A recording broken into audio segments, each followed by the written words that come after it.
எஸ்ராவுடைய ஒரு கதை. தலைப்பு இப்படிதான் இருக்கும். உலகின் மிகப்பெரிய நாற்காலி அப்படி. நாற்காலி அப்படின்னோனே எனக்கு பல்வேறு விதமான நினைவுகள் பீறிட்டு போயிருச்சு. நாற்காலிய நம்ம எப்படி பாவிக்கிறோம்? அப்படின்ற ஒரு கேள்வி இருக்குது. சாதாரணமா ஒரு தச்சர் செய்யக்கூடிய ஒரு நாற்காலி தான். ஒரு பிளாஸ்டிக்ல ஏதோ ஒரு மாநிலத்தில இங்க இருந்து ரெடி பண்ணி கொண்டு வந்து செய்யப்படுறது தான். ஆனா அந்த நாற்காலி மனிதர்களிடம் வந்துருச்சு அப்படின்னா, நம்மளுடைய மேன்மை, கீழ்மை இருக்கு பாருங்க. அது எல்லாம் அந்த நாற்காலியில இறக்குறோம்.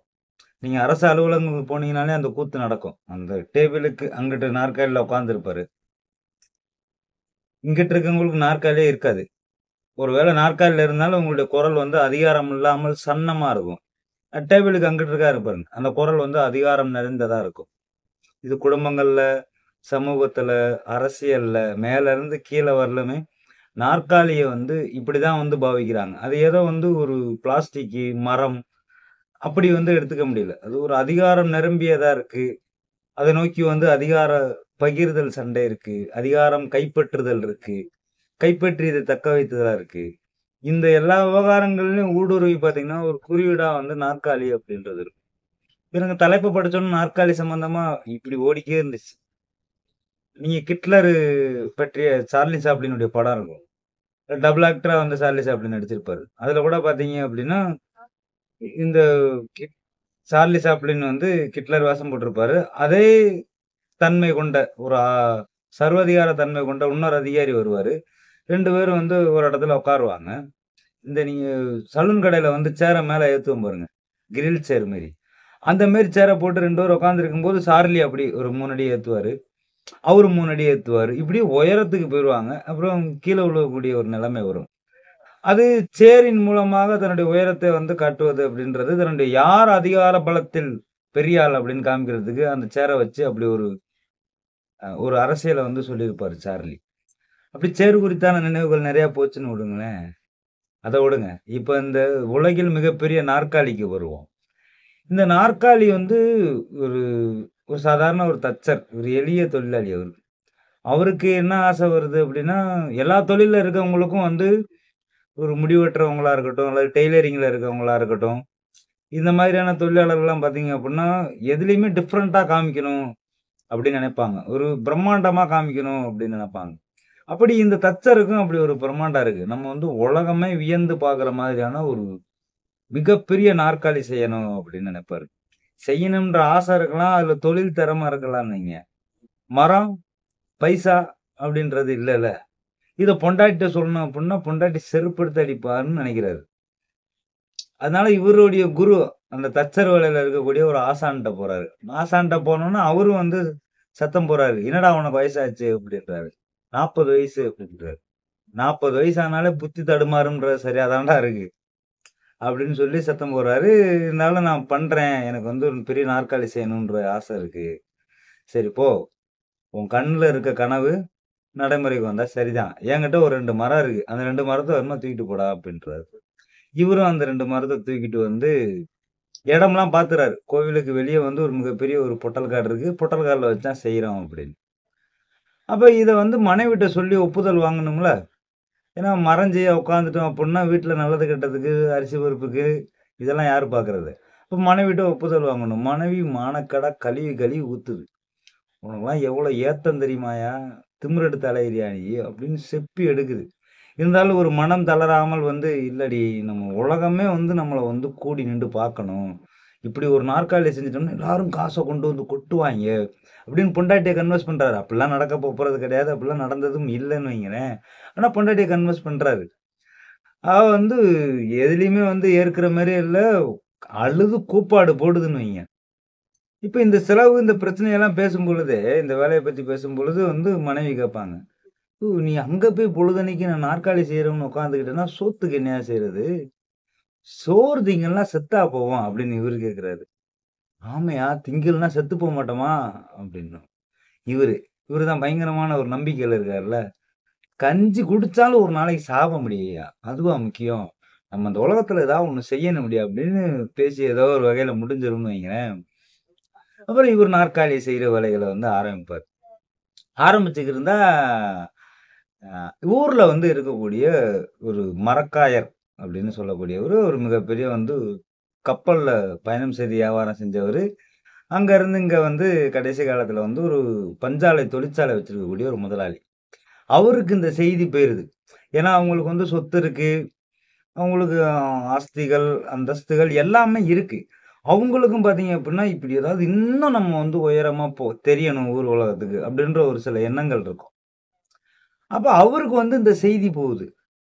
அங்க வந்து சிற்சபை. அந்த தச்சருடைய பேரு வந்து சிற்சபை. சின்ன சபை. அது சிற்சபைன்னு வச்சிருக்காங்கன்னு வைங்களேன். சிற்சபை வந்து ஒரு உலகத்திலேயே மிகப்பெரிய நாற்காலி செஞ்சுக்கிறியான்ற செய்தி இந்த மரக்காயருக்கு போகுது. மரக்காயர் வந்து அவன கூப்பிட்டு விடுறாரு. தச்சன கூப்பிட்டு விட்டு, "என்னடா பண்ணிக்கிருக்க? இன்னும் பெரிய நாற்காலி செஞ்சுக்கிருக்கியாமே" அப்படின்னு. "ஆமாய்யா, பெரிய நாற்காலி செஞ்சுக்கிருக்கேன். 4 கால வந்து செஞ்சு ஒரு 16 பேர வச்சு நான் ஊண்டிட்டேன்" அப்படின்றாரு. "எவ்வளோ பெருசா இருக்கு?" அப்டின்னு. "நம்ம கோவில விட 2 மடங்கு இருக்கும்" அப்படின்றாரு.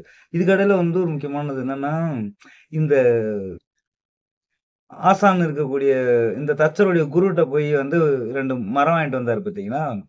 அவர்ட்ட பேசும்பொழுது வந்து அவரு கேட்பாரு, "எதுக்குடா அவ்வளவு பெரிய நாற்காலி செய்ற? இதுல யார்றா வந்து உட்கார போப்போறா? எப்புட்றா ஆள் உட்கார முடியும்? எதுக்கு இவ்வளவு பெருசு?" அப்படின்னு கேட்பாரு. அதுக்கு இந்த தச்சர் சிற்சபை வந்து தர்க்கம் அழகா பண்ணுவாரு. "கோவில்லாம் சாமி சிலை இவ்வளோண்டு தானே இருக்கு. இவ்வளோ பெரிய கோபுரம் எதுக்குங்க? அந்த தேர்ல இவ்வளோ பெரிய சக்கரம் எதுக்குங்க? இவ்வளோ பெரிய தேர் எதுக்குங்க? அப்ப பிரம்மாண்டமா பெருசா இருந்தா தானங்க அழகு." அப்படின்னு உயரமா இருக்கிறது, பிரம்மாண்டமா இருக்கிறது தான் அழகுன்றதுக்கு ஒரு விளக்கம் குடுத்தோனே, அவரு அந்த ஆசான் வந்து ஆஃப் ஆயிருவாருன்னு வச்சுக்கங்களேன். இப்போ அதே மாதிரி வந்து இந்த இடத்துக்கு வந்துருவோம். இப்ப இந்த மரக்காயர் வந்து என்ன பண்றாருன்னா, "இப்படி ஒண்ணு பண்றியாமாடா?" அப்படின்னோனே, "ஆமாங்க, உயரமானத நான் பண்றேன்" அப்படின்றாரு. சரி, அதுல வந்து உட்கார்ந்து பார்த்தா, அந்த 10, 18 ஊருமே தெரியும்ல? அப்படின்னு. "ஆமாய்யா, தெரியும்யா." "கீழ இருந்து பார்த்தா என்னைய தெரியுமா?" அப்படின்றாரு. "கீழ இருந்து பார்த்தா அப்புட்ன்னா, மலை உச்சில இத்துணூண்டு குருவி இருக்கிற மாரி தான்யா தெரியும். ஆள்லாம் தெரியாது." சரி. அப்ப இதுக்கான செலவு என்னவோ, அத நான் பொறுப்பேத்துக்கிறேன். நீ இந்த சேர, இந்த நாற்காலிய உலகத்தில் பெரிய நாற்காலிய செய். அதுல நான் ஏறி உட்காரணும். உட்கார்ந்து வெத்தலைய போட்டு கால் மேல கால் போட்டு நான் உட்கார்ந்து இந்த 10, 15 ஊரையும் நான் பார்க்கணும். ஏன்னா, நாங்க அவ்வளோ பெரிய ஒரு மரக்காயர் பரம்பரை. எங்களுக்கு அத செய்றதுக்கான தகுதி இருக்கு. நீ இந்த வேலைய சீக்கிரம் செய்யி. யாரு கேட்டாலும் இந்த நாற்காலி மரக்காயர்ன்னு சொல்லு. அப்படின்னு சொல்லி விட்டுருவாரு. அதுக்கான பணத்தையும் வந்து கணக்கு பிள்ளை நியமிச்சு, இவரு எவ்வளோ கேட்கிறாரோ குடுத்து விடு அப்படின்ருவாரு. இது இப்படியே போய்க்கிட்டே இருக்கும். இவரும் ஆளாள்லாம் தச்சன் வந்து 6 ஆளு, 8 ஆள வச்சுக்கிட்டு, இவங்க பிரம்மாண்டமா அந்த வேலையில தொடர்ச்சியா உற்சாகமா பார்த்துக்கிட்டே இருப்பாரு. இடையில வந்து மரக்காயருக்கு மஞ்சக்காமாலை வந்துரும்.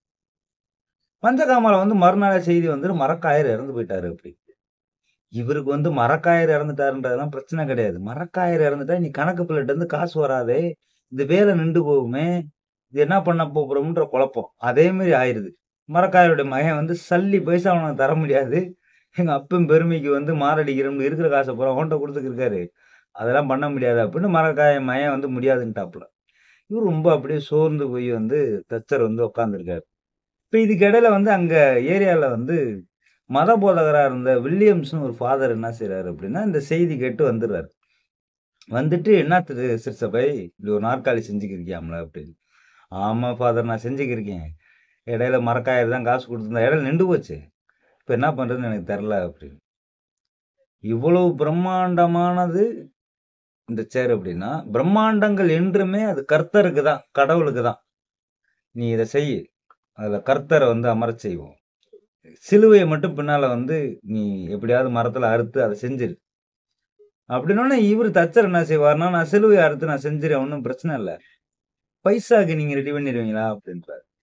"நீ சிலுவைய மட்டும் அதுல வந்து ரெடி பண்ணு. நான் பைசாக்கு வந்து எங்கேயாவது நான் ரெடி பண்ணி நான் உன்ட்ட வந்து குடுத்துடுறேன்." அப்படின்னோனே, இவருக்கு உற்சாகம் ஆயிருச்சு. சிற்சபைக்கு. "சரி ரைட்டு. நம்ம இருக்கிற வேலையில செய்வோம்." அப்படின்னு ஆரம்பிக்கிறாரு. இப்ப இங்க இருக்கிற உள்ளூர் அளவுல வந்து ஒரு தொகைய வந்து வசூல் பண்ணி குடுக்குறாரு. அதுலருந்து சின்ன சின்ன வேலைகள் வந்து சிற்சபை பார்த்துக்கிருக்காரு. ஃபாதர் மூலியமா. ஃபாதர் வந்து இந்த நாற்காலிக்கு வந்து மொத்த தொகையும் வசூல் பண்றதுக்கு உலக நாடுகள்ல கப்பல்ல பயணமாகுறாரு. அவங்க பிரம்மாண்டமான ஒரு நாற்காலி செய்து கொண்டு இருக்கிறோம். அந்த நாற்காலியில வந்து கர்த்தர் வந்து அமரப் போறாரு. கடவுள் வந்து உட்கார போறாரு. அவருக்கான நாற்காலி செஞ்சுக்கிருக்கோம். அதுக்கான ஃபண்ட் குடுங்க அப்படின்னு ஒரு வசூல் பண்ண போறாரு. போற இடத்துல மிகப்பெரிய புயல், சூறாவளி. கடல்ல மூழ்கி வந்து வில்லியம்ஸ் ஃபாதர் இறந்துடுறாரு. இந்த செய்தியும் இவருக்கு வருது. இவருக்கு வந்தோனே இவருக்கு சிற்றபை சச்சனுக்கு வந்து ரொம்ப மனசு உட்றாப்புல. என்னடா எல்லாமே இப்படி ஆயிக்கிருக்கு அப்படின்னு. ஊரு சேர்ந்து என்ன பேச ஆரம்பிச்சிருச்சு அப்படின்னா, இது வந்து காவு வாங்கக்கூடிய நாற்காலியா இருக்கு. இதுக்கு யாரு உதவி செய்யணும்னு வந்தா செத்து போறாங்க. அப்படின்னு எல்லாரும் சபிக்க ஆரம்பிச்சுட்டாங்க. இவருக்கும் வந்து சிற்சபைக்கும் வந்து கொஞ்சம் ஒரு மாதிரி ஆயிருச்சு. என்னடா மரக்காயரும் இறந்து போனாரு, ஃபாதரும் இறந்து போனாரு. நம்மளும் பைத்தியக்காரன் மாரி முடியெல்லாம் வளர்த்து, வீடுக்கும் போகாம, கஞ்சி தண்ணி குடிக்காம, பொண்டாட்டிட்டயும் செப்பு பாத்துட்டு, இப்படி உட்கார்ந்துருக்கோம். இப்ப இது உண்மையிலே வந்து ஒரு காவு வாங்கக்கூடிய வேலை தானா? இந்த வேலைய நம்ம விட்டுருவோம். அப்படின்னு ஊர் சொன்னதுனால அப்படி யோசிக்கிறாரு. ஆனா அவரு ஆள் மனசு திருப்பி என்ன சொல்லும் அப்படின்னா, யாராவது ஒருத்தவங்க வானத்துல இருந்து இறங்கி வந்து, "இவ்வளவு பணம் தரேன். நான் பாத்துக்கிறேன். இந்த வேலைய நாற்காலி செஞ்சு முடி." அப்படின்னு கட்டளை இட மாட்டாங்களா? அப்படின்னு காத்திருப்பார். அப்படி அதிசயங்கள்லாம் நடப்பதில்லல்ல. அது நடக்கவும் இல்ல. அப்புறம் ரொம்ப வந்து சோர்ந்து போய் வந்து அந்த நாற்காலி கீழயே வந்து படுத்திருக்கிறாரு.